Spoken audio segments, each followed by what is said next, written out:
Las últimas 4 semanas han sido un infierno para Palacio Nacional en términos mediáticos. 2 investigaciones distintas, la más reciente del diario estadounidense The New York Times, revelan que el círculo más íntimo del presidente López Obrador fue investigado por posibles nexos con el cártel de Sinaloa.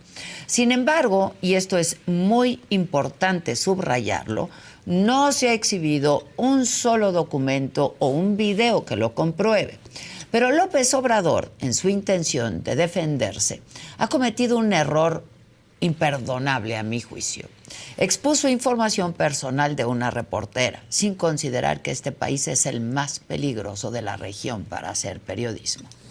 El día de ayer el presidente le ganó la nota, como se dice en el argot de la prensa, al diario The New York Times.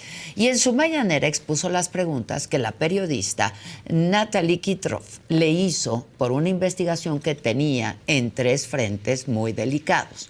Pues uno de ellos involucraba a sus hijos. Y esta es la pregunta que lo demuestra. Un tercer informante contó a los investigadores, de veras que ni en ninguna parte, porque no quiero, hay pasquines así, inmundos. Recuerdo los pasquines de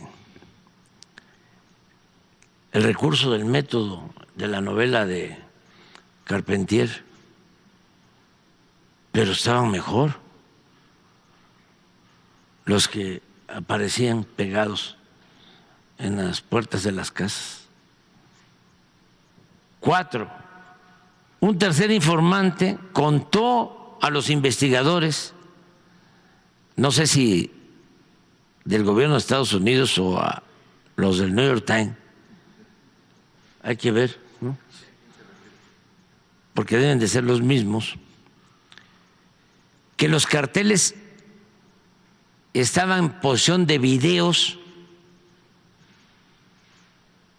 que mostraban a los hijos del presidente recibiendo dinero procedente del crimen organizado. Los otros 2 frentes de la investigación señalaban que un informante dijo que después de la elección del 2018, un fundador de los Zetas pagó $4 millones a 2 de los aliados de López Obrador con la esperanza de salir de prisión. Y el último frente apuntaba que otro informante dijo a agentes estadounidenses que una persona también cercana al presidente se reunió con Ismael El Mayo Zambada, líder del cártel de Sinaloa, antes de su victoria del 2018. Bueno, en la mañanera de ayer el presidente lo negó absolutamente todo y acusó al New York Times, ya lo escucharon, de ser un pasquín inmundo. Y sin duda, su furia se explica también por la acumulación de tensiones en las últimas semanas. Recordemos que a finales de enero, 3 medios internacionales publicaron que la DEA investigó el presunto financiamiento del cártel de Sinaloa a la campaña presidencial de López Obrador, en este caso del 2006. Lo que detonó una virulenta reacción en las redes sociales con el hashtag #narcopresidente. De hecho, en la marcha por la democracia del domingo pasado, se escuchó a manifestantes frente a Palacio Nacional gritando esa consigna. Y ahora esto le estallaba en la cara a solo 7 días del inicio de campañas presidenciales. A las 10:30 de la mañana, cuando la conferencia del presidente ya había concluido, se publicó el reportaje. El titular es: Estados Unidos indagó acusaciones de vínculos del narco con aliados del presidente de México, cierro comillas. La redacción es cuidadosa. El diario nunca afirmó que hubo financiamiento ilegal. De hecho, señaló que no se comprobó ninguna conexión directa entre el propio presidente y las organizaciones criminales. En una parte del texto se lee, y abro comillas, cito directamente al diario: gran parte de la información recopilada por funcionarios estadounidenses provino de informantes cuyos relatos pueden ser difíciles de corroborar y en ocasiones terminan siendo incorrectos, cierro comillas. Al mediodía, la periodista Natalie Kitroff, autora del reportaje, fue enfática en señalar que el ángulo de la información no era hablar del financiamiento ilegal en la campaña presidencial, sino dar cuenta de que sí existió la investigación y que se realizó durante varios años de este sexenio. Y no podemos soslayar que esta investigación se revela otra vez en la antesala de las elecciones presidenciales en los dos lados de la frontera.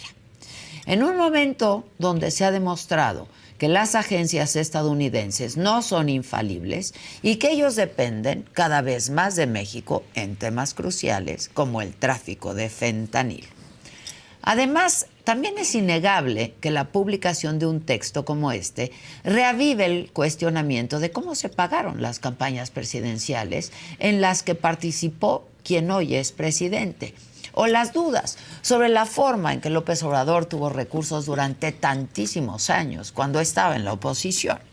Y lo más duro de esto es que no es posible eliminar del todo los cuestionamientos de la colusión del crimen organizado en las más altas esferas de la política de nuestro país, cuando llevamos décadas siendo testigos de la forma en que criminales y políticos tejen alianzas. Si nuestra realidad fuera otra, no habría ni siquiera espacio a la duda. Pero no es así. Las consecuencias del reportaje del New York Times no acaban ahí. En su mañanera de ayer, el presidente expuso la carta enviada por la periodista. Y aunque para esa hora el reportaje no estaba publicado aún, parecía que se adelantaba a un estallido de proporciones nucleares.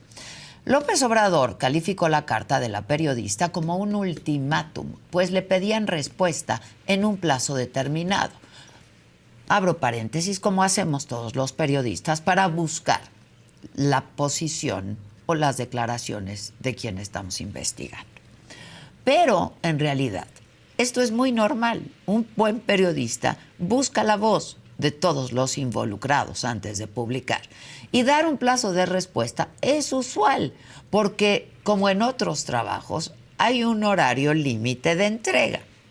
El presidente López Obrador siguió leyendo la carta de la periodista, de pronto cruzó un límite. El presidente del país más mortífero para los periodistas en toda América estaba leyendo en su conferencia el correo y el número telefónico de la reportera, una absoluta vulneración para la corresponsal Natalie Kitroff, a quien expreso mi más absoluta solidaridad.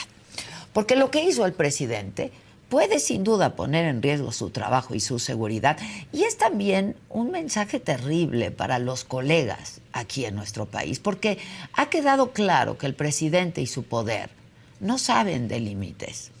Y en la mañanera de hoy fue incluso más allá. Y dijo que los periodistas nos sentimos bordados a mano y que por encima de la ley de protección de datos personales está la autoridad moral del presidente, así lo dijo, y que si Natalie, la corresponsal, autora de esta investigación, está tan preocupada, pues que cambie su teléfono. Así, como si fueran iguales, olvidando que él tiene todo el poder del Estado. La reportera solo tiene su pluma. Está preocupada por, qué sé yo, aquí, a conocer su teléfono, que cambie su teléfono. Al paso de las horas vino la réplica del gobierno de Estados Unidos. John Kirby, vocero del Consejo de Seguridad Nacional, confirmó que no existía ninguna investigación en curso contra López Obrador y que seguirán colaborando con México. Pero lo ocurrido no es un asunto menor. La administración de Joe Biden necesita poner las cosas bien en claro, o podría haber graves consecuencias. El diario New York Times presentó una investigación cuidada, consignando que los informantes muchas veces no pueden corroborar sus dichos y señalando que la indagatoria quedó cerrada. políticamente, por cuestiones políticas, pero también es un hecho que la reacción del presidente fue completamente desproporcionada, pues. Atacó un reportaje que ni siquiera había leído. Expuso información privada de una periodista. Demostró una vez más que es alérgico a los cuestionamientos y que es capaz de ofrendar la seguridad de una periodista al altar de su propio ego.